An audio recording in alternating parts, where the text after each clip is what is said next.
पंतप्रधान नरेंद्र मोदी यांनी सुनेत्रा पवार यांना त्यांच्या उपमुख्यमंत्रीपदाच्या भावी वाटचालीबद्दल शुभेच्छा दिल्या आहेत। महाराष्ट्राच्या पहिल्या महिला उपमुख्यमंत्री म्हणून त्या आपली जबाबदारी उत्तम पार पाडतील असा विश्वास त्यांनी व्यक्त केला आहे। दिवंगत अजितदादा पवार यांचं स्वप्न पूर्ण करण्यासाठी तसंच जनतेच्या कल्याणासाठी त्या अहोरात्र कष्ट करतील असा विश्वासही त्यांनी व्यक्त केला आहे।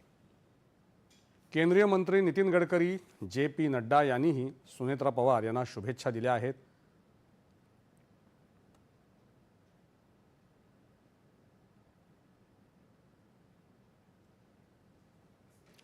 अजित पवार यांचा शिव, शाहू, फुले, आंबेडकर यांच्या विचारांचा वारसा मनात ठेवून कर्तव्य भावनेनं उपमुख्यमंत्रीपदाची जबाबदारी स्वीकारली असं सुनेत्रा पवार यांनी समाज माध्यमांवर व्यक्त केलेल्या आपल्या प्रतिक्रियेत म्हटलं आहे।